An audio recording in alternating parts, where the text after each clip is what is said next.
I stopped attending the Church of Jesus Christ of Latter-day Saints around the age of 14 because, well, the institution felt fucking alien to me. Unconvinced by beloved, doe-eyed others. Mormon, third generation, youngest of 5, cousin to 20, responsible teen. Already an uncle and baptized by birth, I was dropped in the image, expected to glean whether blessing or curse. This remains to be seen, but Christ, I was bored with the others. With he in the garden and she up the stairs. My sister a lion, my brother's 3 bears. I sat on my ass and I smoked up the grass in my own little dome by the sea, while this latter-day ship othered me still. The truth, do you see that? Well, aside from the lies, we aren't wise how and what's, but the problem's in why should it be? 10% of your salary. We'll spend it for God. Good! Not clearing the debts of 100 more profits, sprinkling sugary lies in your food. They market our drama, the strife for perfection, with reward of the universe and godly complexion. Male prophet, advisors, divine ordination supersedes diplomatic election, and their only request, don't dissect our discretion. Well, the fact of the matter of Latter-day Saints is there ain't such a thing. Best remake the word to your opinion of gays, girls, and gender, you sexist philosopher kings.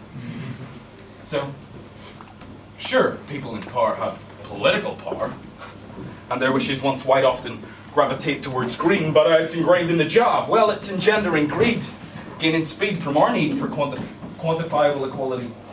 There's your irony. Do you really think we're built to be statistically pleased?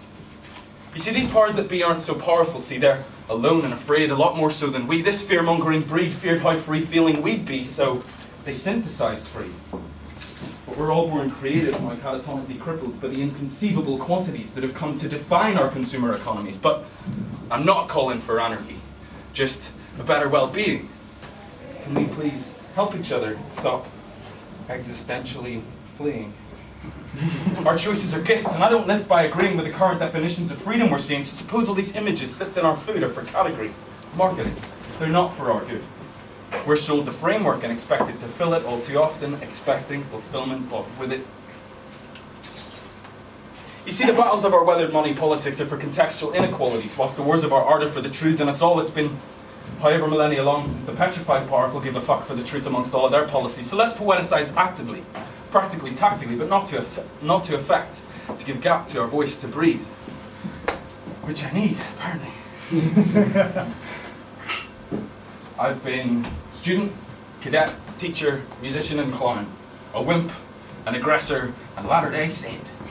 Now I drink and I smoke and I've sniffed idle pleasures where love and forgiveness are met with complaint. I've been shaken and sifted and siphoned to see if I'll fit molds of industrial economy.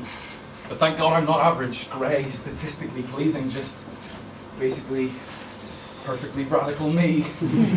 I'm an expert, you see. I have speciality.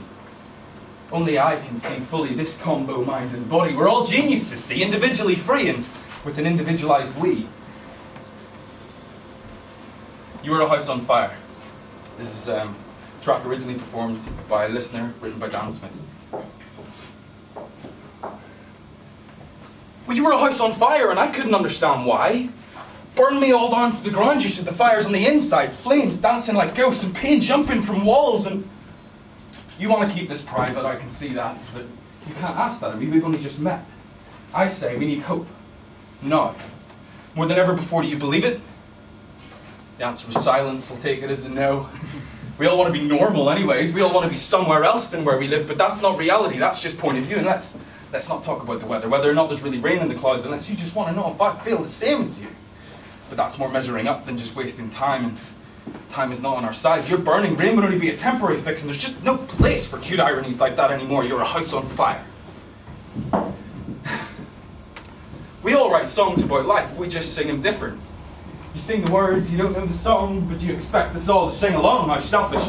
The lengths that we go to put so much distance between us are staggering. You're burning alive with stress and life, both hands in the flames, trying to hold the fire inside. Drop and roll. Repeat line for emphasis. I'll repeat it until you believe it. It's gonna be okay. Say it to me. It's gonna be okay.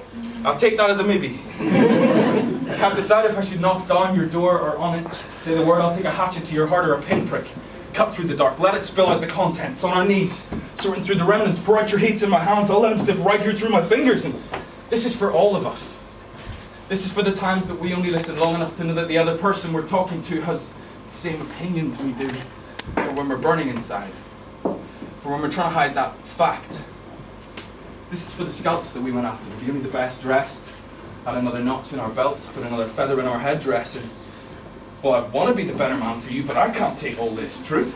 I'm trying to kick the habit here, but these track marks are 100 proof. Burn me all down to the ground, you said. Well, I'll kick through your ashes. Hope they sober up my head. Different fishbowl. I need a different fishbowl.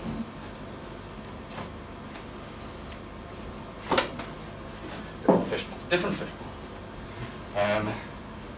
Okay. Could there be one awareness that could know me completely? No uninformed egos, no Illuminati, understanding my whole life where all I have is now, you see, now, is all that I can experience, all of the senses that my body can muster. Could it be that I've been entrapping my wandering mind in a body that maybe I've been given a very specific body for me and you to experience together competitively? Why not try some fantastical imagery? Imagine a spark of absolute purity, lifted out of an infinite ocean of truth and community, placed in a platform of space and time specifically, to create precise interactions out of conceivable chaos. Choice. So, I have right now, I have this body in a potentially self-aware platform and choice. What am I going to do? I reckon one day we might rejoin Almighty Ocean and experience the entirety of existence holistically. So what am I going to do? Well, this is just true for me. It's mine. I won't say shit for you, but why not for a second? Forget our religions and perhaps our lobotomy. And why not for one more? Imagine your God loves you and created chronology, but why not if above all you're already just who exactly we ought to be? So, what do you want to do?